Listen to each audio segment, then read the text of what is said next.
প্রিয় দর্শক, USA news online dot কমের নিয়মিত আয়োজন ইউএসএ নিউজ অনলাইন জার্নালে আপনাদের স্বাগত জানাচ্ছি। আমি স্বাগত সেলিম। আজ ইউএসএ নিউজ অনলাইন জার্নালের 514তম পর্ব। এই পর্বে আমরা কথা বলবো নিউ ইয়র্কে হাউজিং প্রসঙ্গ। আজকে এই পর্বে এই বিষয়ে কথা বলার জন্য আমাদের সাথে উপস্থিত হয়েছেন, আমাদের সাথে সংযুক্ত হয়েছেন নিউ ইয়র্ক সিটির সরকারি কর্মকর্তা, new York city Bangladeshi civil service সোসাইটির অ্যাডভাইজার সৈয়দ মিজানুর রহমান। মিজানুর, আপনাকে স্বাগত। আসসালামু আলাইকুম। আপনাকে ধন্যবাদ সেলিম ভাই, আপনার এই অনুষ্ঠানে আমাকে ইনভাইট করার জন্য। আশা করি আপনার মাধ্যম দিয়ে দর্শকরা অনেক কিছুতেই উপকৃত হয়েছেন এবং আজকের মাধ্যমে আজকে যে বিষয় নিয়ে কথা বলা হবে সেটা দ্বারা উপকৃত হবেন। ধন্যবাদ মিজান ভাই। দর্শক, আমাদের অতিথি সৈয়দ মিজানুর রহমান, তিনি কমিউনিটির অত্যন্ত পরিচিত মুখ, বিভিন্ন সামাজিক সাংস্কৃতিক সংগঠনের সাথে সম্পৃক্ত এবং এখানে সরকারি কর্মকর্তা হিসেবে কমিটির সেবা দিয়ে যাচ্ছেন সরকারি কাজের পাশাপাশি। আমরা আজকে যে বিষয়ে কথা বলবো নিউ ইয়র্ক সিটি এবং নিউ ইয়র্কের বিভিন্ন হাউজিং প্রসঙ্গ নিয়ে। আমি প্রথমে মিজান ভাই, হাউজিং এর যে বিষয়টা, আপনি এই বিষয়ে অত্যন্ত অভিজ্ঞ, হাউজিং এর বিষয়টা যদি বলেন, নিউ ইয়র্কের বিশেষ করে সরকারি বিভিন্ন হাউজিং এর যে সুবিধাগুলো রয়েছে সে বিষয় নিয়ে একটু শুরু করেন। জি, ধন্যবাদ শাকাওয়াত সেলিম ভাই, আপনার অনলাইন নিউজ মিডিয়ার আজকের এই অনুষ্ঠানে আমাকে মানে ইনভাইট করার জন্য এবং আজকে যে বিষয়টা নিয়ে আপনি আলাপ করতে যাচ্ছেন, যেটা মানে আমাদের এই কমিউনিটিতে হাউজিং সুবিধা পাওয়ার জন্য, সরকারি সুবিধা পাওয়ার জন্য কিছু আলাপ আলোচনা করব আমরা। এবং সিটিতে বিভিন্ন ধরনের সরকারি বাসস্থানে পাওয়ার সুযোগ সুবিধা আছে, এগুলো আমরা অনেকেই জানি, অনেকে জানি না। প্রথমত হলো এখানে যে বেনিফিট গুলো আছে বাসা পাওয়ার ক্ষেত্রে সরকারিভাবে, বিশেষ করে অনেকে বলে থাকে স্বল্প আয়ের জন্য, সেটিকে যদি আমি এইভাবে ভাগ করে থাকি যে এখানে কতগুলা এজেন্সি আছে সরকারিভাবে, যেমন HUD, হাউজিং আরবান ডেভেলপমেন্ট, এটা নিউ ইয়র্ক ইউএস এর ফেডারেল গভর্নমেন্ট একটা অর্গানাইজেশন, এবং এই হার্ড হইল প্যারেন্ট অর্গানাইজেশন সকল হাউজিং বেনিফিটের, এবং এর মাধ্যম দিয়ে বিভিন্ন স্টেটে এবং বিভিন্ন সিটিতে সরকারিভাবে সুযোগ সুবিধা প্রসারিত হয়। যেমন নিউ ইয়র্ক সিটি নিয়ে, যেহেতু আমরা সিটিতে বাস করি এবং নিউ ইয়র্ক সিটির বিষয়টি নিয়ে আমরা আলোচনা করব। এই নিউ ইয়র্ক সিটিতে যদি আমরা হাউজিং বেনিফিট নিয়ে আলাপ করতে যাই, তাহলে আমি এটাকে 3টা ভাগে ভাগ করতে পারি। প্রথমত হলো যে অ্যাফোর্ডেবল হাউজিং, নাম্বার 2 হলো new York city public housing, যেটাকে বলে NYCH, আর 3 নম্বরে যদি ভাগ করি যে শেল্টার সিস্টেম, যেটা ডিপার্টমেন্ট অফ হোমলেস সার্ভিসেস এর মাধ্যমে, DOHS, হোমলেস। এই 3টা ক্যাটাগরিতে যদি ভাগ করি, তাহলে মোটামুটি আমাদের একটা ক্লিয়ার পিকচার পেতে পারবো যে হাউজিং এর বেনিফিটে কিভাবে আমরা পেতে পারি, কারা পেতে পারি, এবং এটার বিনিময়ে আমরা মানে বাসা ভাড়ার যে সুবিধাগুলি আছে সেগুলা নিতে পারি। এই নেওয়ার ব্যাপারটা, জিনিসটা এখানে কোনো কনফিউশনের কিছু নেই, সব জিনিস ক্লিয়ার, স্বচ্ছভাবে, পরিষ্কারভাবে লেখা আছে আমাদের অনলাইন সিস্টেমে। আপনি যদি গুগলে সার্চ করেন, যেটা আমি প্রথমে বললাম যে HPD, housing prevention and development new York city, এটা একটা প্রোগ্রাম। এই প্রোগ্রামের আন্ডারে বর্তমানে নিউ ইয়র্ক সিটিতে, বা আমরা নিউ ইয়র্ক সিটি নিয়ে কথা বলতেছি, যে যত ব্র্যান্ড নিউ অ্যাপার্টমেন্টগুলি তৈরি হইতেছে, এবং এই অ্যাপার্টমেন্ট মধ্যে একটা অ্যাপার্টমেন্ট আপনি পাওয়ার সৌভাগ্যবান হতে পারেন, আমি বা আপনি যে কেউ এটা পেতে পারি।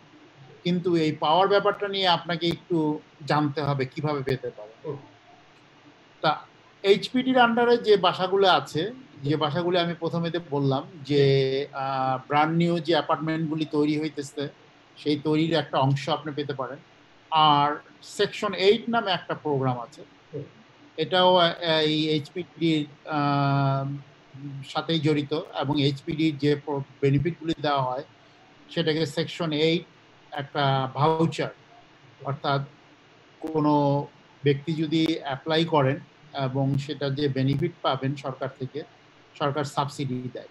অর্থাৎ আপনি যদি একটা বাসা সরকারি মাধ্যমে মানে কোয়ালিফাই করেন পাওয়ার জন্য, আপনি যদি কম্পেয়ার করেন যে এই বাসাটা $2000 ভাড়া ওয়ান বেডরুম, কিন্তু আপনি যদি এইচপিডি সেকশন 8 এর মাধ্যমে বাসাটা পান, দেখা যাবে আপনি ভাড়া দিবেন 800, 900 বা আরো কম বা এরকম। এবং এইচপিডির সেকশন 8 এর ভাড়ার যে ক্রাইটেরিয়া, অর্থাৎ এটা আপনার ইনকামের বেসিস করে, ইনকামের উপর ডিপেন্ড করে। আপনার ইনকামের 30%, this is the base line. অর্থাৎ সেকশন 8 এর বাসা পেতে হলে আপনার ভাড়ার, আপনি ইনকামের ভাড়ার 30% আপনি পে করবেন। এইটাই হলো একটা অ্যাফোর্ডেবল হাউজিং এর মেইন উদ্দেশ্য, মানে প্রধান কথা।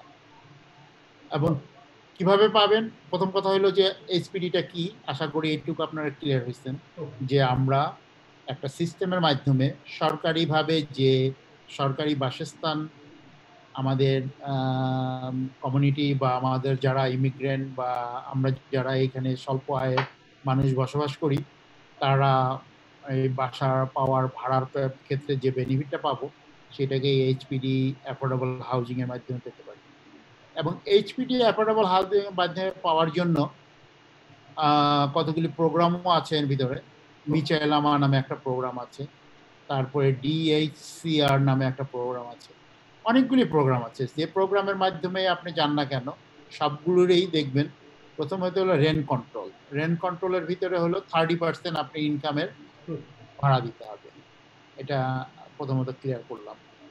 আচ্ছা, এখন আপনি যদি বলেন যে কারা অ্যাপ্লাই করতে পারবে এবং কিভাবে অ্যাপ্লাই করতে পারবে, এখানে কারা অ্যাপ্লাই করতে পারবে, কম বেশি আমরা সবাই, আমরা যারা এখানে বসবাস করি, বিশেষ করে আমরা বাংলা ভাষাভাষী আছি, আমরা তাদের নিয়েই কথা বলবো এবং তাদের সুবিধা পাওয়ার ক্ষেত্রেই আমরা তাদেরকে দিক নির্দেশনার কথাটাই বলবো। সেই ক্ষেত্রে এই এইচপিডি বাসা পাওয়ার ক্ষেত্রে একমাত্র সোর্স একটা অনলাইন অ্যাপ্লিকেশন সিস্টেম, যেটা এনওয়াইসি হাউজিং কানেক্ট। এটা ম্যানুয়ালি নাই, অনলাইনে শুধু অনলাইন না, ফিজিক্যালি আছে। আপনি টেলিফোন করে ওদের কাছে ফর্ম চাবেন, ফর্ম পাইলে যে ওপেনিংটা হবে এটা সেখানে এটা একটা দীর্ঘ প্রসেস, মানে কাগজ অনলাইন বাদ দিয়ে পেপার যদি অ্যাপ্লিকেশন করতে চান, আশা করি ডিজিটাল যুগে এখন মোটামুটি। আর আমাদের বর্তমানে এই কোভিড-19 যে মহামারীর সাথে আমরা যুদ্ধ করে চলতেছি এবং গত 4 মাস বা 6 মাস, মার্চ মাস থেকে এ পর্যন্ত কম বেশি সবাই আমরা অনলাইন সিস্টেমের সাথে আগে যতটুকু আমরা সম্পৃক্ত না ছিলাম, এখন আরো বেশি আমরা সম্পৃক্ত হয়ে গেছি। আশা করি আপনারা এই সুযোগটা নেবেন। অর্থাৎ অনলাইনে আপনারা সার্চ করেন গুগলে এনওয়াইসি হাউজিং কানেক্ট, এই মেসেজটা যদি আপনার মাধ্যম দিয়ে দিতে পারেন এবং সর্বসাধারণ জনগণ যদি এই অনলাইনে যে খোঁজ করেন এনওয়াইসি হাউজিং কানেক্টে, এবং ওনারা দেখতে পারবেন যে ওখানে কি কি জিনিস ওয়েটিং করতেছে, কি কি জিনিস অপরচুনিটি আছে। এই এখন এনওয়াইসি হাউজিং কানেক্ট আপনি যে লিঙ্কটা পাবেন, এটা একটা প্রোগ্রাম, এবং এই প্রোগ্রামে আপনাকে প্রথমত অ্যাপ্লাই করতে হলে কিছু কিছু নিয়ম কানুন আপনাকে জানতে হবে। জি, নিয়ম কানুনগুলো যদি একটু বলেন। জি, নিয়ম কানুনগুলো হলো যে আপনাকে প্রথমত এই অনলাইনে যে লগ ইন করে এখানে আপনাকে অ্যাকাউন্ট তৈরি করতে হবে। অ্যাকাউন্টটা প্রথমত আপনাকে আপনার ইমেল, আপনার একটা ভ্যালিড ইমেল থাকতে হবে। ভ্যালিড ইমেলের মাধ্যমে আপনি অ্যাকাউন্ট ক্রিয়েট করে তারপরে সেখানে আপনি প্রোফাইল তৈরি করবেন।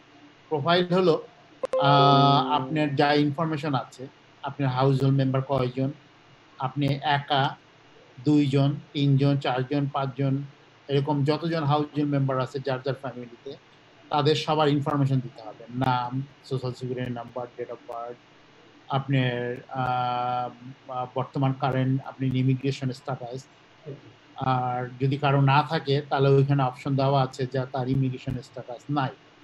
এখন কে ইমিগ্রেশন স্ট্যাটাস আছে কি নাই এটা ডিটারমিনেশন করবে যখন আপনার ইন্টারভিউ হবে, এবং যে ওপেনিংটা আছে ওইখানে বিস্তারিত লেখা আছে যে those people who qualify or not qualify regardless their immigration status. এখানে যাদের গ্রিন কার্ড আছে এবং যারা সিটিজেন তারাই শুধু, নাকি অন্যরাও অ্যাপ্লাই করতে পারে? সেটাই আমি ক্লিয়ার করতে চাচ্ছিলাম যে প্রথম কথা হলো যে যারা সিটিজেন, যারা গ্রিন কার্ডধারী, তারা চোখ বন্ধ করে তারা কোয়ালিফাই করবে, সেখানে কোনো প্রশ্ন নাই। কিন্তু প্রথমত হলো যে ইমিগ্রেশন স্ট্যাটাসের ব্যাপারটা।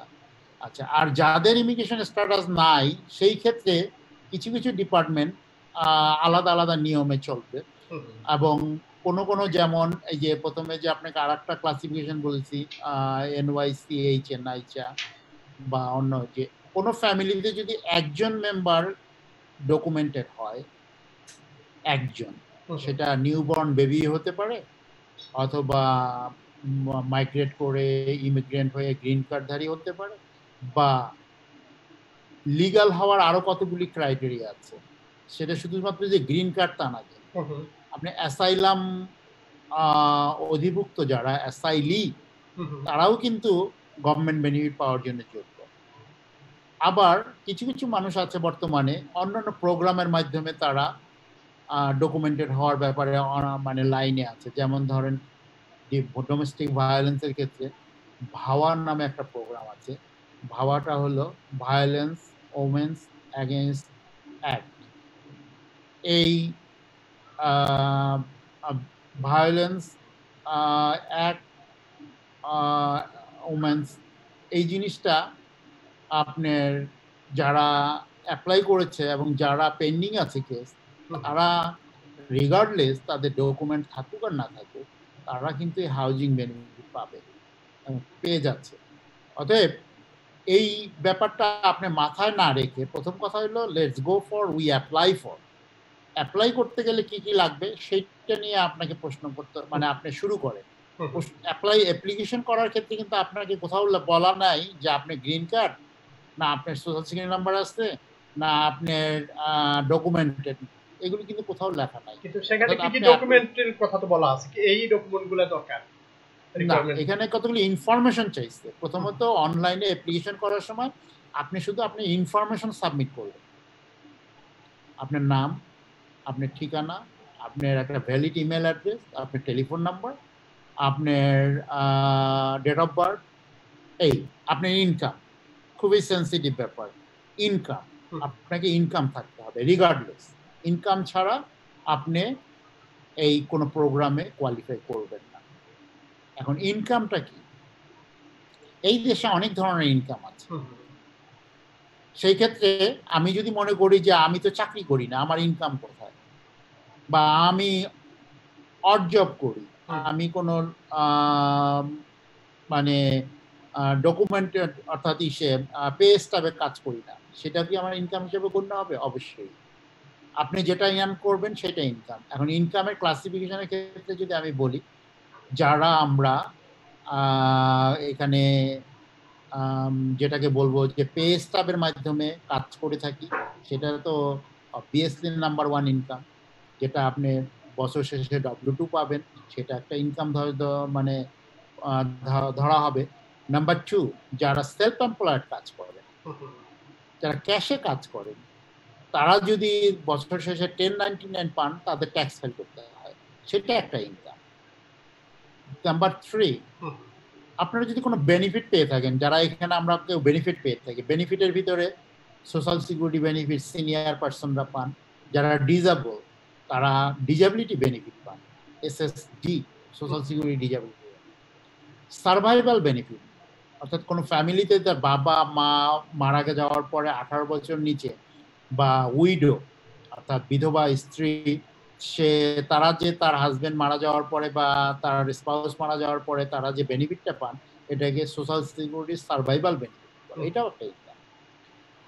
তারপরে হলো আপনার চাইল্ড সাপোর্ট। কেউ যদি অফিসিয়ালি চাইল্ড সাপোর্ট পায়, এখানে চাইল্ড সাপোর্ট ডিপার্টমেন্টের মাধ্যম দিয়ে, অর্থাৎ কোনো বেবির বাচ্চা, বেবির বাবা বা মা তার বেবির জন্য entitled to pay the child support.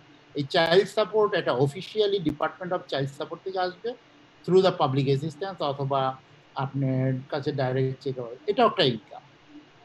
তারপরে আসেন পাবলিক অ্যাসিস্ট্যান্স। যারা পাবলিক অ্যাসিস্ট্যান্স বেনিফিট পায় তারাও কিন্তু ইনকাম হিসেবে পরিগণিত হয়। ক্যাশ পাবলিক অ্যাসিস্ট্যান্স ভিতরে ভাগ করা আছে ফুড স্ট্যাম্প এবং ক্যাশ বেনিফিট। ফুড স্ট্যাম্প কিন্তু ইনকাম না, এটা একটা benefit for supplemental food, nutritional supplemental, যেটাকে স্নাপ বলে, national nutritional supplemental assistant program. আচ্ছা, আর শুধু যারা ক্যাশ পায় সেটা ইনকাম। তারপরে ক্যাটাগরিতে আসেন যদি কারো কোনো ইনকাম না থাকে, একেবারেই কোনো ইনকাম নাই, কাজ করে না, 70 বছর বয়স, সে বাংলাদেশ মানে দেশ থেকে নতুন আসছে, তার সোশ্যাল সিকিউরিটি বেনিফিট পাওয়ার যোগ্যতা হয়নি এখনো সিনিয়র সিটিজেন হিসাবে, কিন্তু সে বাসা পাওয়ার জন্য অ্যাপ্লাই করেছে কিন্তু কোনো ইনকাম নাই। হ্যাঁ, সেই ইনকাম আছে। কি ইনকাম? সে যদি বলে যে আমি এক বাসায় তার কোনো একটা বাচ্চাকে টেক কেয়ার করি, বেবি সিটিং করি, বা কারো আমি হোম সার্ভিস করি, কারো বাসা আমি টেক কেয়ার করে দিই, রান্না করে দিই, বা তার বাসায় আমি পরিষ্কার করে দিয়ে আমাকে সপ্তাহে 200 টাকা করে দেয় ক্যাশ, এটা কিন্তু ইনকাম। অতএব আমি এই ইনকামের ব্যাপারটা আপনার মাধ্যমে ক্লিয়ার করতে চাচ্ছি যে অনেকের কনফিউশন থাকে যে আমি কি ইনকাম দেখাবো, আমার তো কোনো ইনকাম নাই। আমাদের কাছে যখনই মানুষ প্রশ্ন করে তখনই বলে যে ভাই আমি তো কোনো ইনকাম নাই, আমি কিভাবে ইনকাম দেখাবো? ইনকাম সবারই আছে, ইনকাম ছাড়া আমরা এখানে থাকি না। কিন্তু এই ক্লাসিফিকেশনগুলো যেগুলি বললাম যে আপনার পে স্টাফ W2 মাধ্যমে, this is the number 1 income. Number 2 benefit, social security, public assistance, disability, এটা একটা বেনিফিট, চাইল্ড সাপোর্ট, এগুলি বেনিফিট। নাম্বার 3 যারা ক্যাশ টাকা ইনকাম করে, সিজনাল জব করে বা ফ্রিল্যান্সার জব করে, হ্যাঁ সেটাও ইনকাম। কনস্ট্রাকশনে জব করে, তারপরে আপনার ফুড ভেন্ডারের কাজ করে, ডেলিভারি কাজ করে, সবই ইনকাম। তারপরে যেটা বললাম যে কোনো কাজের কোনো মানে নাম নেই, সে বলতে পারে যে আমি আমার ছেলের বাসায় থাকি, আমার মেয়ের বাসায় থাকি, তাদের বাচ্চাকে আমি স্কুলে আনা নেওয়া করি, তার বিনিময়ে আমাকে টাকা দেয়, এটা একটা ইনকাম। তারপরেও যদি কোনো ইনকাম না থাকে তারপরেও সে বলতে পারে আমার ছেলে বা মেয়ে বা আমার ফ্রেন্ড আমাকে মাসে 200 টাকা কন্ট্রিবিউশন করে, আমাকে কন্ট্রিবিউশন করে, এই কন্ট্রিবিউশনটা একটা ইনকাম, কন্ট্রিবিউশন ইনকাম। কিন্তু সেটা সর্বক্ষেত্রে সব জায়গায় আপনি পরিগণিত হবে না, বিশেষ বিশেষ ক্ষেত্রে সেটাও ইনকাম পরিগণিত হবে। এবং মজার ব্যাপার আর একটা যদি বলি, এই যে রাস্তায় দেখবেন ক্যান টোকায়, অনেক লোক আছে রাস্তা থেকে ক্যান, একটা আপনার পানির বোতল বা ক্যানের বোতল 5 পয়সা করে পায়।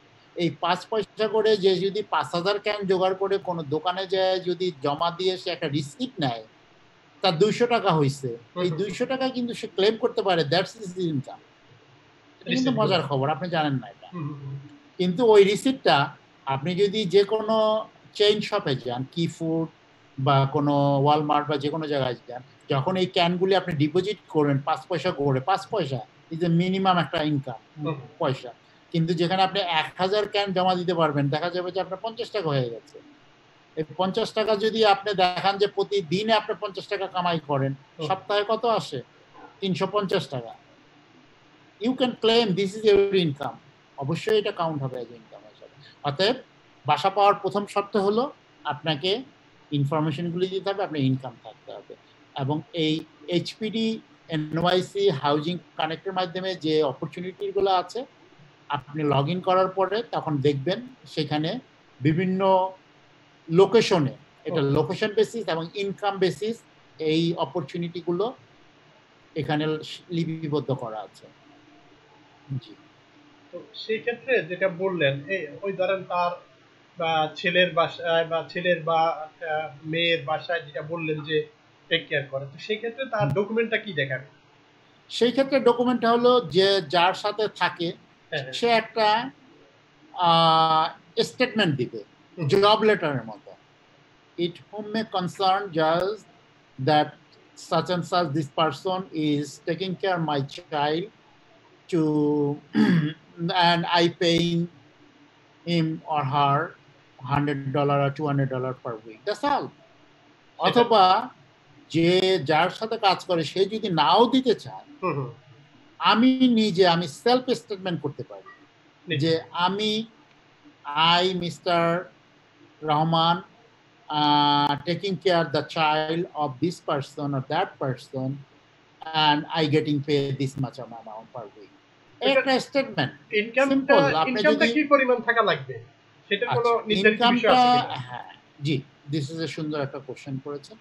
ইনকামের পরিমাণটা এটা একটা সেনসিটিভ ব্যাপার এবং এই জিনিসটা ভেরি করে।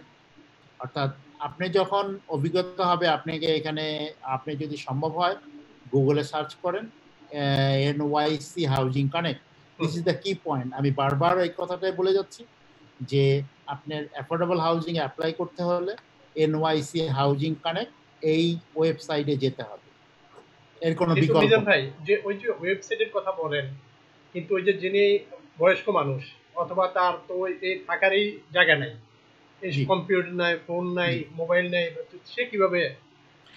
হ্যাঁ, এটা শোনেন, আমরা এই দেশে থাকি, আমরা কিন্তু চোখ বন্ধ করে সবকিছুই একজনের উপর নির্ভর করে থাকি। এই দেশে অনেক অপরচুনিটি আছে, আমরা হাত বাড়াইলেই সব অপরচুনিটি পেতে পারি, কিন্তু আমরা জানি না বিধায় আমরা অপরচুনিটি নিতে পারি না। এই অপরচুনিটি নেওয়ার জন্য যারা বকলম, মানে আমরা কিছু বলতে পারি না, ইংলিশ বলতে পারি না, কম্পিউটার নাই, ফোন নাই, তাহলে কিভাবে হেল্প পাবো? সিনিয়র সিটিজেন যারা জানেন তাদের জন্য এখানে সিনিয়র অ্যাডাল্ট সেন্টার আছে। আপনি অ্যাডাল্ট সেন্টারে যান, লাইব্রেরিতে যান, পাবলিক লাইব্রেরিতে যান, there is a people are waiting to giving you help. আপনাকে হেল্প দিবে। আপনি রিগার্ডলেস যে কোনো ভাষায় কথা বলেন না কেন, যে কোনো সরকারি অফিসে যান, আপনি শুধু বলবেন আমি বাংলা বলিবেন, জাস্ট এইটুকু। আপনাকে সিটি বাধ্য ইন্টারপ্রেটার দিয়ে আপনাকে সাহায্য দিবে, এবং একজন ইন্টারপ্রেটারে যখন আপনাকে সাহায্য সহযোগিতা দেয়, সিটি সেই ইন্টারপ্রেটারটাকে পে করে, এবং ভালো একটা অ্যামাউন্ট পে করে, অর্থাৎ এটা মাগনা না। অতএব আমরা ভয় থাকি, আমরা চেষ্টা করি যেন ইংলিশ না বললে বোধহয় আমরা এই বেনিফিটটা পাবো না, বা এই জিনিসটা আমার জন্য একটা ডিসকোয়ালিফিকেশন হবে। আপনি হাউজিং সম্বন্ধে বলার কারণে আমি আনুষঙ্গিক বিষয়গুলি আজকে আপনার সাথে একটু সময় পেয়েছি, যেহেতু সেই জন্য সব বিষয়গুলি আমি আমার নিজস্ব অভিজ্ঞতা থেকে আপনাকে শেয়ার করে, যাতে আমরা সাধারণ অন্যান্য মান যারা আছি তারা যেন উপকার পেতে পারি। অর্থাৎ রিগার্ডলেস, আপনার এই প্রশ্নটার উত্তরে বলি, আপনি যে ভাষায় কথা বলেন না কেন, ইংলিশ জানতে হবে, নট নেসেসারি। আপনি সেই ভাষাটাই বলবেন, আপনি সেই ভাষায় সাহায্য পাবেন, এবং কোনো সাহায্য নিতে হইলে আপনাকে হেল্প পাবেন। সেটা আপনি যদি ডিসেবল হন, ডিসেবিলিটির হেল্প আছে, সাইন ল্যাঙ্গুয়েজ লাগলে সাইন ল্যাঙ্গুয়েজের জন্য হেল্প আছে, অ্যাডাল্ট হলে অ্যাডাল্টের জন্য হেল্প আছে, আর যদি আপনি টোটালি ইলিটারেট হন, কম্পিউটার রিলেটেড, ওই জাতীয় হেল্প সেন্টার আছে নিউ ইয়র্ক সিটিতে, হেল্প সেন্টারে গেলে আপনি সেগুলি পাবেন। আর আপনার বন্ধু বান্ধব যারা আছে, যে বাসায় থাকেন, সেই বাসাতে কেউ না কেউ কম্পিউটারের যুগে, আজকের যুগে, সেটা স্কুল গোয়িং যদি ছেলে মেয়ে বা আপনার গ্র্যান্ডসন গ্র্যান্ড চাইল্ড কেউ থাকে, try to get A help from them, তাদেরকে আস্ক করেন, রিকোয়েস্ট করেন টু হেল্প দেম। যে আমরা বলছিলেন যে ইনকামের বিষয়টা, জি, ইনকামের বিষয়টা, হ্যাঁ, ইনকামের বিষয়টা এই কারণে বললাম যে এই অ্যাফোর্ডেবল হাউজিং এর যখন এই ওপেনিংটা হয়, এটা মানে খুবই লুক্রেটিভ ব্যাপার। যে বললেন যে ইনকামের লেভেলটা কি পরিমাণ, কত, ইনকামের লেভেলটা এক এক জায়গায় এক এক রকম, নির্দিষ্ট কোনো ইনকাম অ্যাফোর্ডেবল হাউজিং এর সাথে জড়িত নাই। একবারে যারা কম ইনকামের 20,000 টাকা হতে পারে স্টার্টিং, একজন ফ্যামিলি মেম্বারের জন্য $20,000 থেকে স্টার্টিং, 15,000 আছে, $20,000 আছে, দুইজনের জন্য 30,000, 40,000। অর্থাৎ যখনই আপনি অ্যাফোর্ডেবল হাউজিং এর অনলাইনে অ্যাপ্লিকেশনগুলি মানে অপরচুনিটি ওপেন করবেন, ওইখানে লেখা আছে প্রত্যেকটা ক্যাটাগরিতে একজনের জন্য কত টাকা ইনকাম লিমিট থাকতে হবে।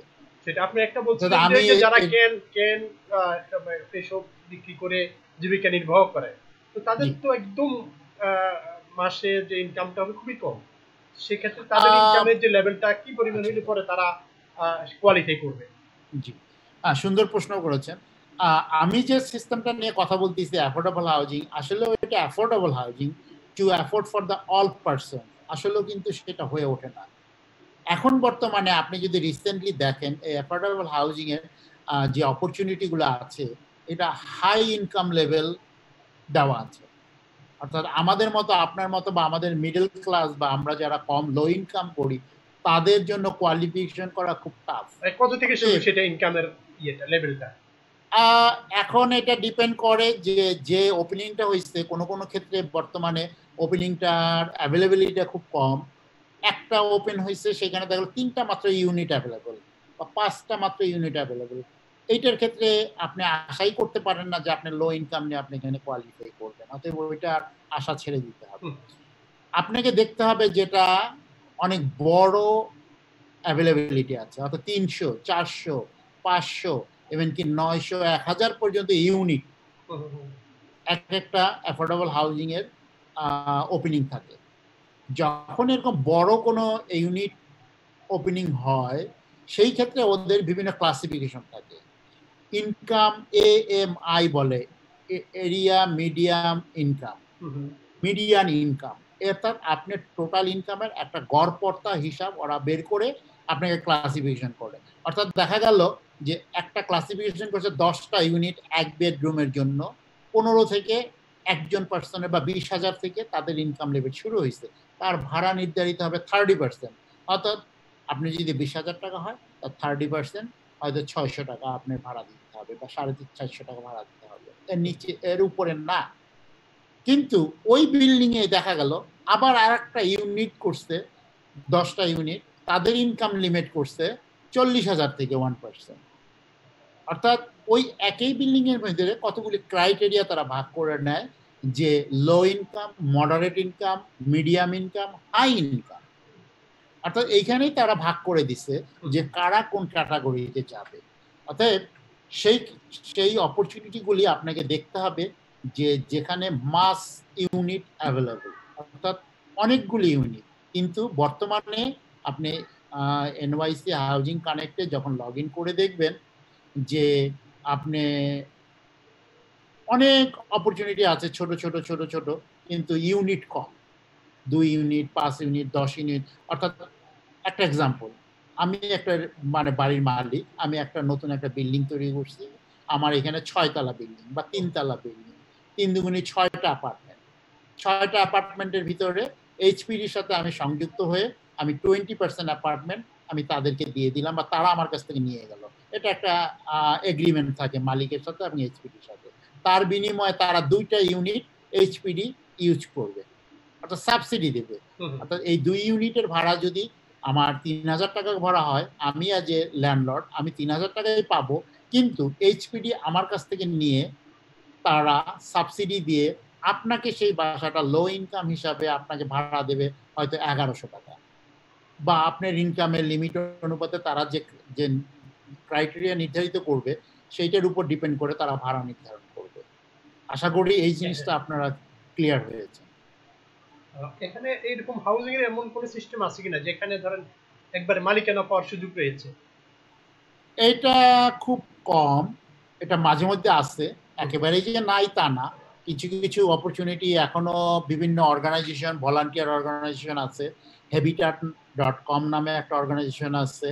তারপরে new York city public housing, যেটা নাইচা, এদের নিজস্ব কিছু সম্পত্তি আছে, এরা মাঝে মাঝে অকশনে দেয় বা বিভিন্ন ক্রাইটেরিয়ার মাধ্যমে মানুষকে এগুলি দেওয়া হয়। কিন্তু এই অপরচুনিটি এখন আবার অ্যাভেলেবল না, এটা মাঝে মধ্যে হঠাৎ আসে, বা তার ভিতরেও এখন খুব ইনকাম সেন্সিটিভ এবং ইনকামের লিমিটে থাকতে হবে। আচ্ছা আচ্ছা, আমি জানবো এখানে বয়স ভেদে বিষয়টা বললেন, যে কোনো প্রাপ্তবয়স্ক থেকে শুরু করে একদম বার্ধক্য পর্যন্ত যে কোনো সময় অ্যাপ্লাই করা যায়। হ্যাঁ, তো সেটা বয়সের ক্ষেত্রে এই ক্ষেত্রে কোনো লিমিট নাই, কিন্তু 18 বছরের উপরে হতে হবে কিন্তু যে কোনো অ্যাপ্লিক্যান্ট। এই যে হাউজিংটা ধরেন নেওয়ার পরে ছেলে মেয়েরা যদি বড় হয়ে যায়, চাকরিজীবী হয়ে যায়, তখন তারা কতদিন পর্যন্ত হাউজিং এর সুবিধাটা ভোগ করবে, কিভাবে করবে, এবং যারা বয়স্ক তারা যদি মৃত্যুবরণ করেন ওই হাউজিংটার কি হবে? এটা কি সরকার নিয়ে নেবে, না তার যে ছেলে মেয়েরা বা তার উত্তরাধিকারে সেখানে যাওয়ার কোনো সুযোগ থাকে কিনা? আচ্ছা, আমি প্রথমত আপনাকে প্রথমে 3টা ভাগ বলছিলাম যে হাউজিং এর ব্যাপারে আমি 3টা ভাগে কথা বলবো। একটা হলো অ্যাফোর্ডেবল হাউজিং, একটা হলো public housing New York city, আর একটা হলো শেল্টার সিস্টেম। আপনি যে প্রশ্নটা করছেন, অ্যাফোর্ডেবল হাউজিং এর কিছু কিছু নিয়ম কানুন ওদের নিজস্ব রুলস অ্যান্ড রেগুলেশনে চলতে হয়, এবং প্রত্যেকটা রুলস অ্যান্ড রেগুলেশন এরা মানে হার্ড দ্বারা নির্ধারিত। HUD ফেডারেল গভর্নমেন্টের যে প্যারেন্ট অর্গানাইজেশন সকল হাউজিং বেনিফিটের, তারা যে রুলস অ্যান্ড রেগুলেশন করে দেয় তার মাধ্যমে চলতে হয়। অতএব আমি এই আপনার প্রশ্নটা অ্যাফোর্ডেবল হাউজিং এর ক্ষেত্রে অতটা আমি সুনির্দিষ্ট আনসারটা দিতে পারবো না যে যে লিজ নিল এবং তার পরবর্তীতে তার উত্তরাধিকার কেউ এটা নিতে পারবে কিনা, এই জিনিসটা আমার কাছে অতটা ক্লিয়ার আনসার নাই। কিন্তু দ্বিতীয় যে বেনিফিটটা নিয়ে আমি আলাপ করতে চাচ্ছি সেই জিনিসটা আমি একটু আলাপ করি। অতএব আমি সেকেন্ড ধাপে চলে যাচ্ছি। প্রথম ধাপটা যেটা ছিল অ্যাফোর্ডেবল হাউজিং, আশা করি এই বিষয়ে আর কোনো প্রশ্ন আপনার কাছে আছে কিনা জানি না। ইনকামের লেভেলটা কি মানে কতটুকু থেকে কতটুকু পর্যন্ত? ইনকামের লেভেলটা ওরাই নির্ধারণ করে দেয়। যখন আপনি যে কোনো একটা অপরচুনিটি দেখবেন, মানে মিনিমাম সেখানে কত আর হাইয়েস্ট কত, এরকম কোনো বিষয়? মিনিমাম ধরেন বর্তমানে আমি আমার নিজস্ব অভিজ্ঞতাতে দেখি যে 4 জন ফ্যামিলি মেম্বার থেকে যেমন দেওয়া আছে মডারেট ইনকামের মধ্যে 75,000 থেকে স্টার্ট, 110,000 থেকে, আর সর্বোচ্চ 110 বা আপনার সেই ক্ষেত্রে এর মধ্যে থাকতে হবে। জি, সেই ক্ষেত্রে ভাড়াটা হবে আপনার 2200 টাকা বা 2300 টাকা বা 2500 টাকা, not more than 30% of your income.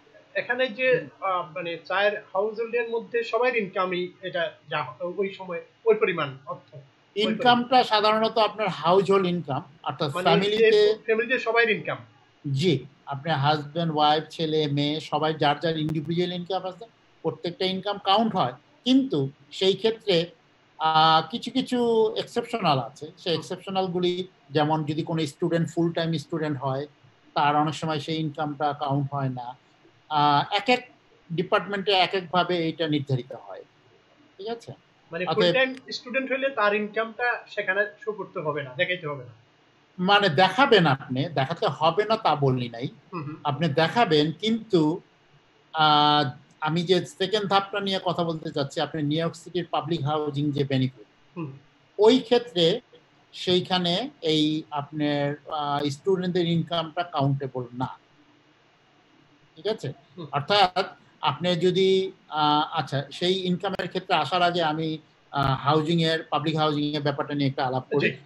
যে দ্বিতীয় ধাপটা যেটা নিয়ে আলাপ করলাম যে এটাও একটা বেনিফিট, সরকারি বেনিফিটের জন্য পাবলিক হাউজিং, যেটাকে আমরা বাংলা ভাষায় বলে থাকি প্রজেক্ট।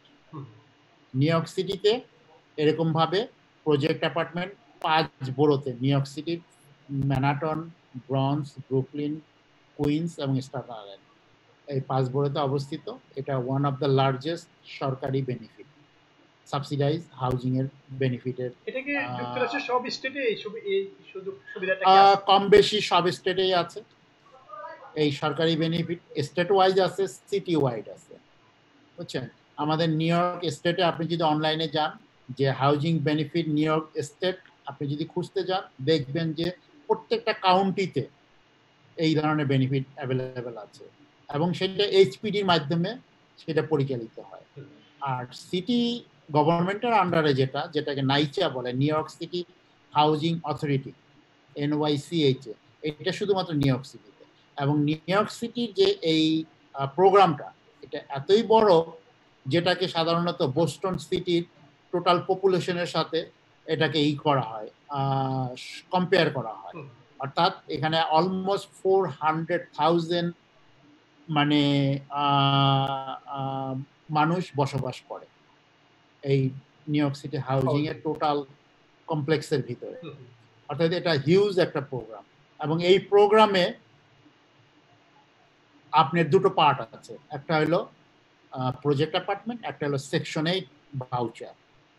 সেকশন 8 ভাউচারটা হলো আপনার নির্ধারিতভাবে যারা অ্যাপ্লাই করবে অ্যাপ্লাই করার পরে নির্দিষ্ট একটা ইনকাম রেঞ্জ থাকবে, ইনকাম রেঞ্জে আপনাকে ভাড়ার একটা সাবসিডি দেওয়া হবে, ভাউচার দেওয়া হবে, যে ভাউচার নিয়ে আপনি প্রাইভেট বাসায় যেয়ে বাসা ভাড়া নিতে পারবেন যে কোনো লোকেশনে।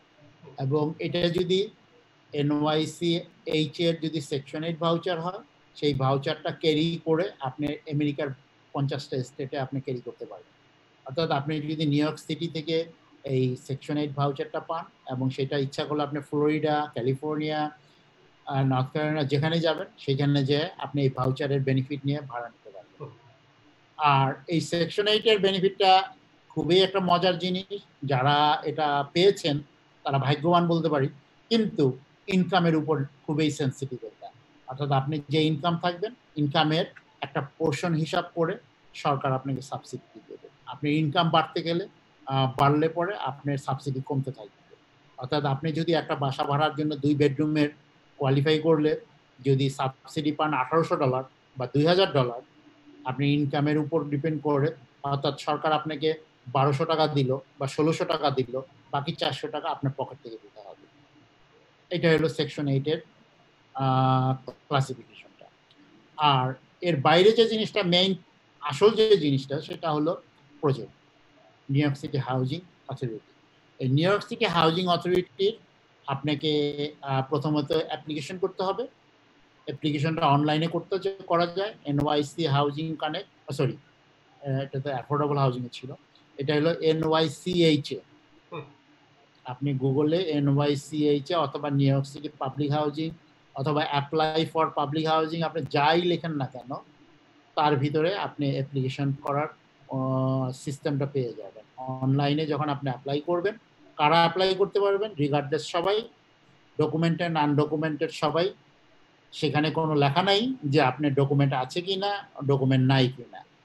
আপনার ইনকাম থাকতে হবে, আপনার ফ্যামিলি হতে হবে, এবং আপনার নিউ ইয়র্ক সিটির বাসিন্দা হতে হবে, রেসিডেন্স, এবং নিউ ইয়র্ক সিটির ইনকাম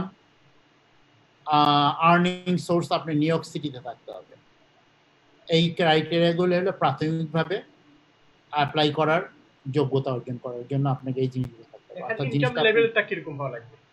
ইনকাম লেভেল, হ্যাঁ, এখানে ইনকাম লেভেল মানে আপনার ফ্যামিলির সাইজ অনুপাতে 1%, 2%, 3%, 4%।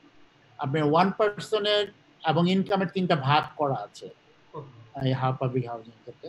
অর্থাৎ low income level, medium income level এবং হাই ইনকাম লেভেল।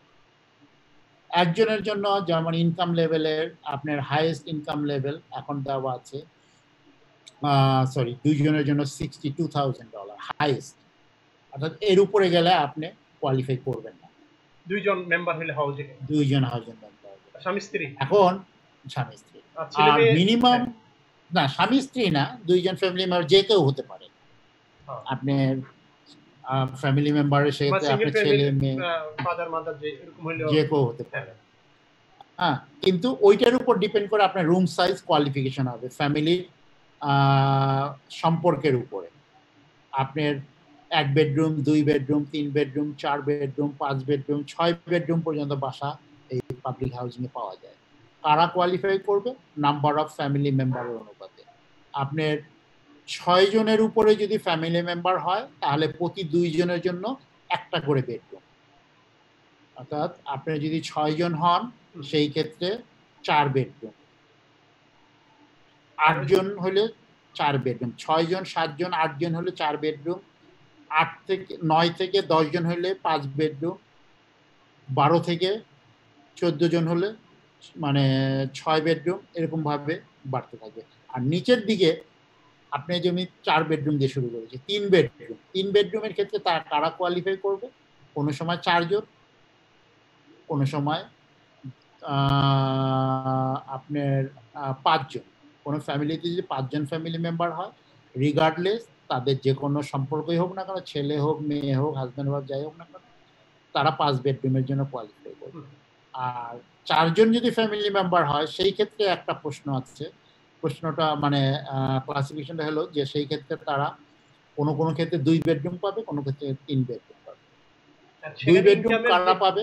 জি জি, 2 বেডরুম কারা পাবে? যে ক্ষেত্রে একটা ফ্যামিলিতে হাজব্যান্ড ওয়াইফ এবং তার সাথে যদি একটা ছেলে এবং একটা মেয়ে থাকে, তারা 3 বেডরুম পাবে। কিন্তু হাজব্যান্ড ওয়াইফের সাথে যদি 2 জন মেয়ে অথবা 2 জন ছেলে থাকে, অর্থাৎ সেম জেন্ডার ভিত্তিক বাচ্চা হয়, তাহলে তাদের জন্য 1 বেডরুম। এটা যাদের ফ্যামিলিতে এরকম কোনো কিছু আছে, sorry to say for them, তারা 3 বেডরুম কোয়ালিফাই করবে না, তারা 2 বেডরুম কোয়ালিফাই করবে। এবং এই কোয়ালিফিকেশনের ক্ষেত্রে আপনার আরো কিছু কিছু সুবিধা আছে। সিনিয়ররা যারা আছে, সিনিয়রদের জন্য সিনিয়র বাসা পাওয়া পেতে পারে। যারা ডিসেবল, যারা হুইল চেয়ার, মোবিলিটি ইম্পেয়ার, যাদের স্পেশাল কোনো নিড আছে, তারা বাসা পেতে পারে। যারা বিভিন্ন ধরনের ইমার্জেন্সি ক্রাইটেরিয়া আছে, যেমন ধরেন যারা ভিকটিম অফ ডোমেস্টিক ভায়োলেন্সের বিভিন্ন ক্লেম করে, তারা বাসা পেতে পারে তাড়াতাড়ি। যারা এসিএস কেসের সাথে ইনভলভ, অর্থাৎ যে সকল বাসায় বা ফ্যামিলিতে এসিএস কোনো প্রবলেম আছে, অর্থাৎ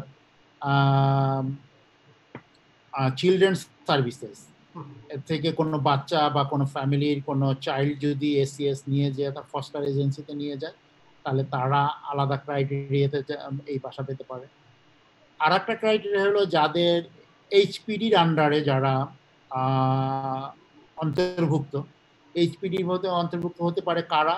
যারা ন্যাচারাল ডিজাস্টার, যেসব বাসায় থাকে, বেসমেন্টে থাকে বা কোনো কারণে সেই বাসা আনহ্যাবিটেবল, অর্থাৎ থাকার জন্য যোগ্য না, এবং সিটি তাদেরকে এখান থেকে উঠাই নিয়ে গেছে, তারা এইচপিডি বাসা মানে পাবলিক হাউজিং এর জন্য বাসা পাওয়ার জন্য যোগ্যতা অর্জন করে। আর একটা হলো যারা আগুনে ভিকটিম, অর্থাৎ ফায়ার ভিকটিম, যাদের বাসা বা পাশের বাসায় আগুন লাগার কারণে আপনি ভিকটিম হয়েছেন, আপনি ডিসপ্লেসড হয়েছেন, রিলোকেটেড হয়েছেন, আপনি এখন বর্তমানে রেড ক্রসের মাধ্যমে শেল্টারে থাকেন, আপনি তাড়াতাড়ি বাসা যেতে পারেন। আর একটা হলো লার্জ ফ্যামিলি, অর্থাৎ 9 জনের উপরে যদি কোনো ফ্যামিলিতে মেম্বার বা অ্যাপ্লাই করে, তাদেরকে লার্জ ফ্যামিলি হিসেবে কাউন্ট করা হয়, তারা তাড়াতাড়ি বাসা পাওয়ার জন্য যোগ্যতা অর্জন করে। আর সবার উপরে এখন বর্তমানে যেটা চলতেছে নিউ ইয়র্ক সিটিতে, শেল্টার সিস্টেম। এবং আমি যে শেল্টার সিস্টেম কথাটা 3 নম্বরে বলেছিলাম, সেটা নিয়ে আলাপ করব। শেল্টারে আসবো। শেল্টারে আগে যে ওই আপনি 2 মেম্বারের কথাটা বলছিলেন, ইনকাম লেভেলটা 3 জন হলে 4 জন হলে সেখানে কি থাকবে সেই বিষয়টা যদি বলেন। ইনকাম লেভেল কোনো মানে এখানে আমি 3টা ক্যাটাগরি বলেছি। $0 থেকে একটা মিডিয়াম লেভেল পর্যন্ত থাকে, যেমন 25 থেকে 26,000, এটা একটা ক্যাটাগরি। 26,000 থেকে 40,000 পর্যন্ত একটা ক্যাটাগরি। 40,000 থেকে 62,000 পর্যন্ত একটা ক্যাটাগরি। এটাকে হাউজিং এর মধ্যে সর্বোচ্চ 65, 2 জনের জন্য 62,500। 62? জি। আর যে 3-4 মেম্বার, 4 জন হলে 4 জনের জন্য এরকম বিভিন্ন ধরনের, আমি স্পেসিফিক অ্যামাউন্টটা বলতে পারবো না, এটা অনলাইনে গেলে আপনার এখানে দেওয়া আছে, প্রত্যেকটা ইনকামের ক্রাইটেরিয়া দেওয়া আছে। কিন্তু এই ক্ষেত্রে ইনকামটা সেন্সিটিভ ব্যাপার না। আপনার এইচপিডিতে যেমন ইনকাম খুব সেন্সিটিভ, তারা যে রেঞ্জটা দিয়ে দেবে ওই রেঞ্জের ভিতরে আপনাকে কোয়ালিফাই করতে হবে। আর পাবলিক হাউজিং হলো আপনার যা ইনকাম আছে সেই ইনকাম দিয়ে আপনি কোয়ালিফাই করবেন। কিন্তু ইনকাম লেভেল তো আপনি বললেন যে 62 পর্যন্ত না 65?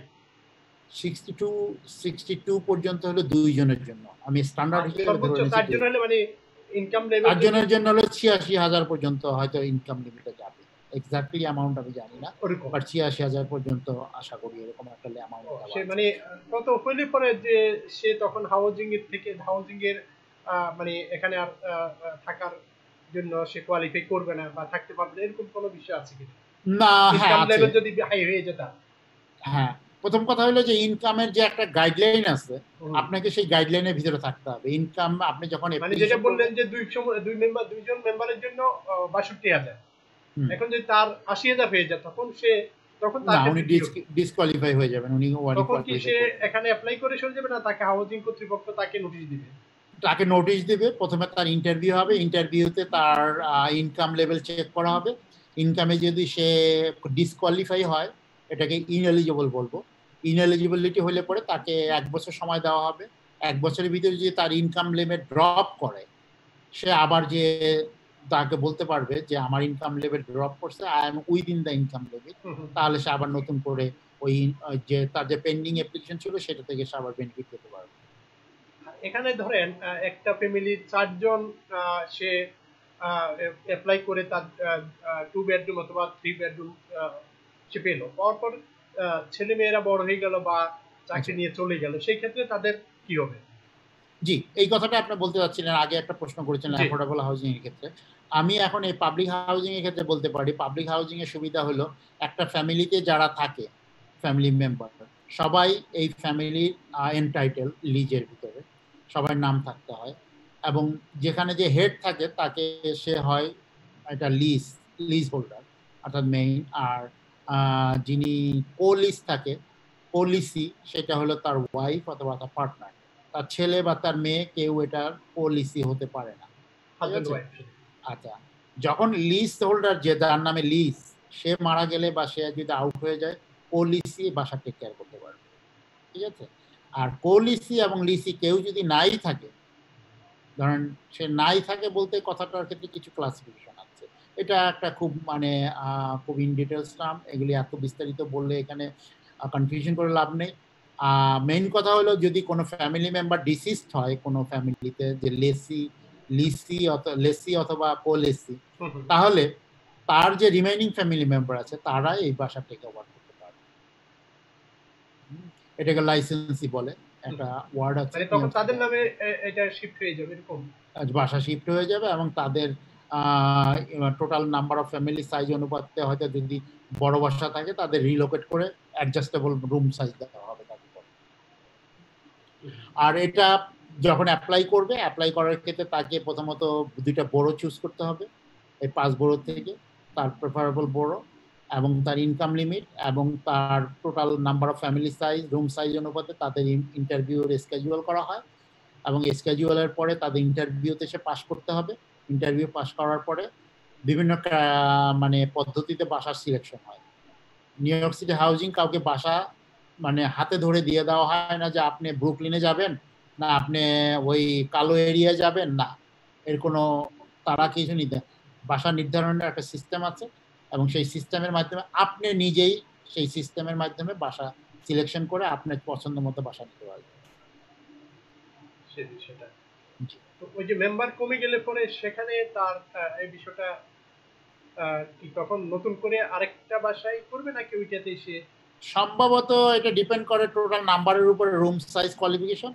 আর কোনো আপনি যদি যখন এক্সিস্টিং টেনেন্ট হন কোনো বাসায়, তখন সেই রুম সাইজ যেমন 4 জনের জন্য 3 বেডরুম, এখানে দেখা গেল 5 বছর পরে 10 বছর পরে আপনার ফ্যামিলি সাইজ কমে গেছে, ছেলে মেয়েরা নাই, বড় হয়ে গেছে, তারা কেউ থাকে না, সেই ক্ষেত্রে আপনি একা থাকেন, আপনার তো একার জন্য 3 বেডরুম কোয়ালিফাই করেন না, এটা আপনার আন্ডার অকুপাইড বা ওভার অকুপাইড এইভাবে কতগুলো টার্ম আছে, এটার উপরে ডিপেন্ড করে তাকে তখন রিসাইজ মানে অ্যাকচুয়াল সাইজের বাসার জন্য তাকে এটা খুব মানে ইন ডিপ কোশ্চেন, বাট এটা নিয়ে এত প্রশ্ন করার মানে এত চিন্তা করে আপাতত এই করার কোনো প্রয়োজন নাই।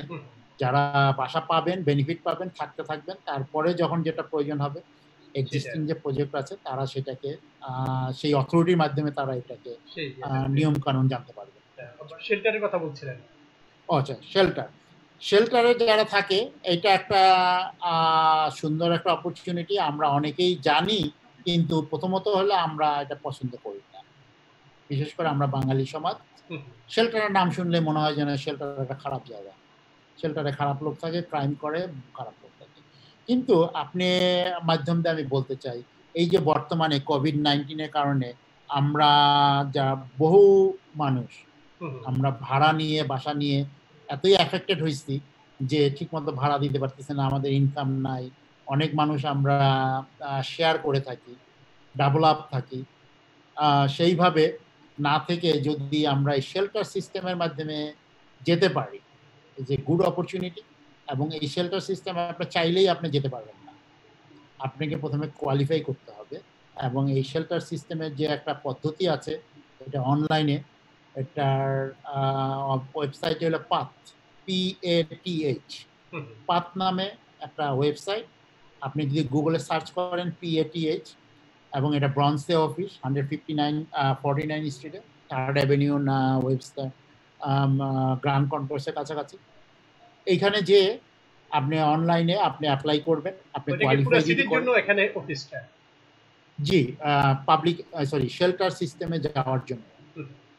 শেল্টারের সিস্টেমে আপনি কোয়ালিফাই করবেন কি করবেন না, শেল্টার সিস্টেম আপনাকে প্রথমে ইন্টারভিউ করবে, আপনার সেখানে অবস্থান ইনকামের দেখবে। কোনো লেভেল আছে কিনা? না, সেটার ক্ষেত্রে income does not matter. Shelter, এটা শেল্টার সিস্টেমের ইন ডিটেলস ভিতরে অনেক কিছু আছে, যারা শেল্টার সিস্টেমে কাজ করে তারা বলতে পারবেন। বাট আমার প্রাথমিক চিন্তাধারায় যেটা মনে করি, আপনার শেল্টারে কারা যায়? যারা টোটালি হোমলেস, যাদের কোনো প্রবলেম আছে, যারা বর্তমানে বাসা ভাড়া দিতে পারেন না, 2 মাস বা 3 মাসে তারা ডেলিকুয়েন্ট আছে রেন্টে, তারা কোয়ালিফাই করতে পারে। বা যারা ভিকটিম অফ ডোমেস্টিক ভায়োলেন্স, যাদের ডোমেস্টিক ভায়োলেন্সের ইস্যু আছে, তারা শেল্টারের ব্যাপারে, বা যে এভিক্ট হয়েছে বাসা থেকে, বাড়ির মালিকাকে বাসা থেকে বের করে দিচ্ছে, তারা শেল্টারের জন্য কোয়ালিফাই করবে। এটা হলো প্রাথমিক। এবং এই কোন কারণে শেল্টার, জি শেল্টারের মধ্যে মিজান ভাই, শেল্টারে কি যে বেডরুমের কোনো ওয়ান বেডরুম টু বেডরুম কোনো বিষয় আছে কি? জি জি জি, এটা ঠিকই আছে। শেল্টারের ভিতরে বিভিন্ন ধরনের ক্রাইটেরিয়া আছে। ওমেন শেল্টার আছে, ম্যানস শেল্টার আছে, শেল্টার ইন চাইল্ড আছে, মানে বাচ্চা সহ যারা শেল্টারে যায়, ফ্যামিলি শেল্টার আছে, অর্থাৎ এখানে ভাগ করা আছে। হ্যাঁ, আপনি যদি সিঙ্গেল পার্সন হন, সেটা যদি ছেলে হন, ছেলের জন্য ছেলে শেল্টার আছে, ম্যান শেল্টার। মেয়ে হইলে মেয়েদের জন্য ওমেন শেল্টার আছে। হ্যাঁ, সেইখানে হয়তো ডর্মের মতো আছে, কিছু কিছু জায়গায় ডর্মে আছে, যেটাকে SRO বলে, single room occupancy. Single room অকুপেন্সিটা হলো একটা ডরমেটরির মতো, লম্বা একটা রুম, এইখানে হয়তো ছোট ছোট বেড থাকবে, এইখানে 10 জন বা 15 জন বা 20 জন একসাথে থাকবে, এবং তারা একটা বাথরুম বা একটা কিচেন তারা শেয়ার করবে। এটা একটা SRO বলে। আর মেন শেল্টার বা ওমেন শেল্টার, যেটা সিঙ্গেল মানুষের জন্য, সেটার ক্ষেত্রে এরকমই ম্যাক্সিমাম ক্ষেত্রে। আর যারা ফ্যামিলি শেল্টার, আপনি জানেন না, যারা শেল্টার সিস্টেমে আমরা যারা মানে জানি না, তারা শুনলে পরে আপনার অবাক হয়ে যাবেন।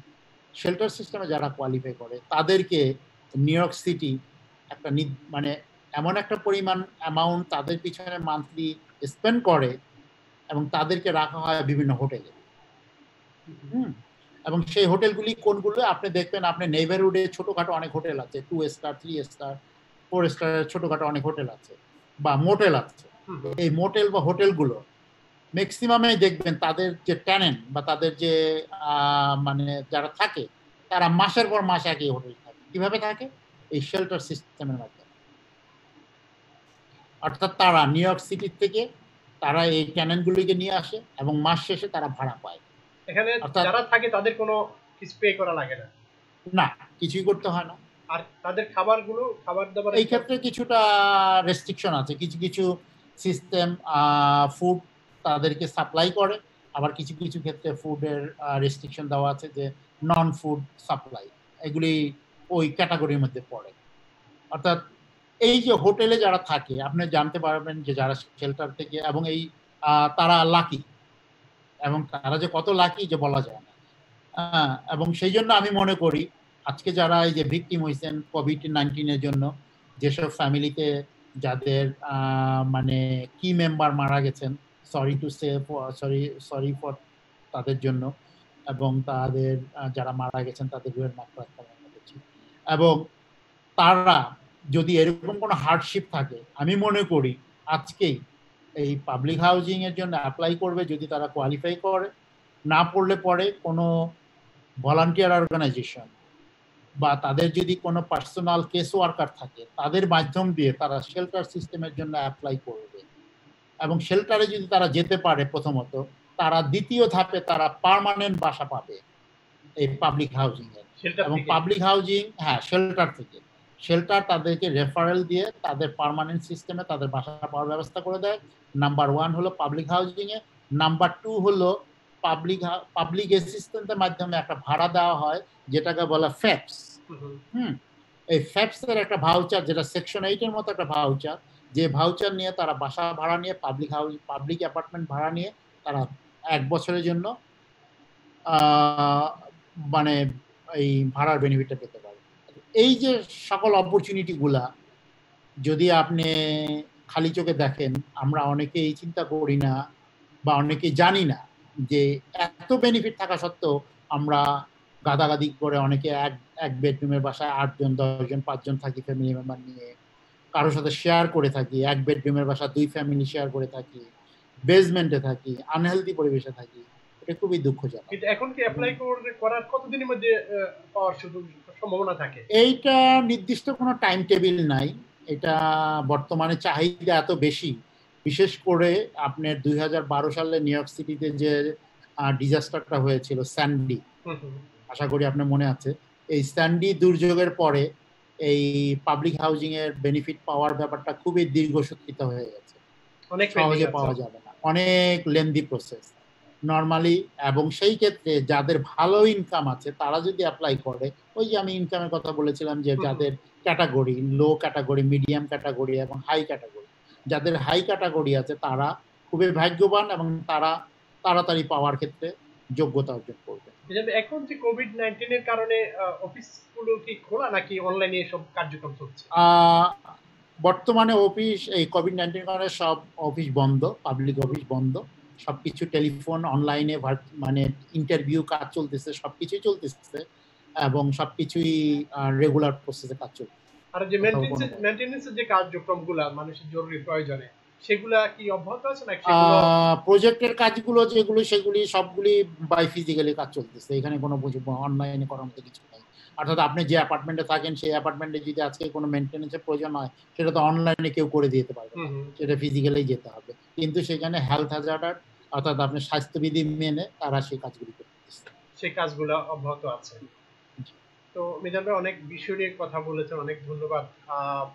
তো অ্যাপ্লাইয়ের যে বিষয়গুলো তো বললেন যে অনলাইনে কার্যক্রমটাই বেশি, এই ক্ষেত্রে সহযোগিতা নিতে পারে নিজস্ব কম্পিউটারের সুবিধা না থাকলে পরে বা এই বিষয়টা অভিজ্ঞতা না থাকলে অন্যের হেল্প নিয়ে বা বিভিন্ন লাইব্রেরি এইসব জায়গায় গিয়ে সেই সুযোগটা নিতে পারে এবং সেখানে গেলে তারা এই কাজগুলো করে সুযোগগুলো সাহায্য করতে পারে, ভলান্টিয়ার দিতে পারে। আরো বিশেষ করে আমরা যারা বাংলাদেশি আছি, বিভিন্ন অর্গানাইজেশন আছি, এই ক্ষেত্রে যদি আমরা আগায় আসি, বিভিন্ন অর্গানাইজেশন আছে এই হেল্পের জন্য। আমাদের অর্গানাইজেশনের নাম তো আপনি জানেন, হাজার হাজার অর্গানাইজেশন, শত শত অর্গানাইজেশন।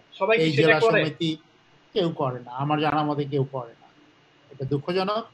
আমরা শুধুমাত্র ব্যস্ত থাকি, আমরা বছরে একটা পিকনিক করি, রোজার মধ্যে একটা ইফতার পার্টি করি, গেট টুগেদার করি, একটা কালচারাল প্রোগ্রাম করি, টাকা পয়সা খরচ করে আমরা নিজেরাই আমাদের ব্যস্ত নিয়ে থাকি।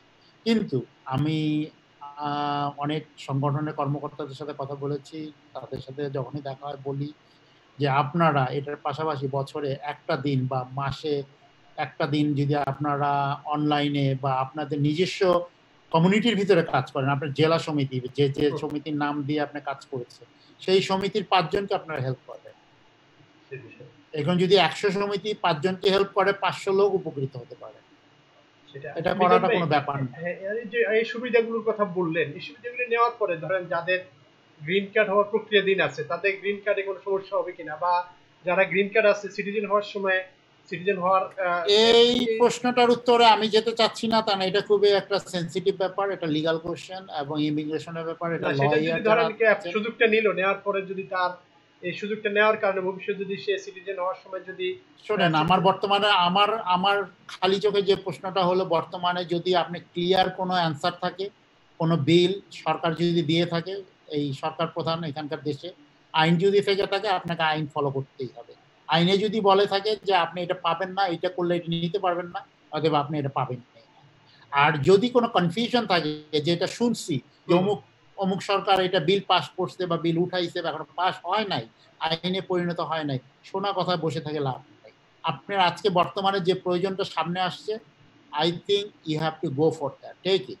কালকে কি হবে আপনি জানেন না, আপনি 10 বছর পরে কাকে স্পন্সর করবেন, কাকে নিয়ে আসবেন, সেই আশায় আপনি এখন কষ্ট করে শেয়ার করে থাকবেন, একটা বেনিফিট আসছে সেটা নেবেন না, ইউ লুজ ইউর অপরচুনিটি।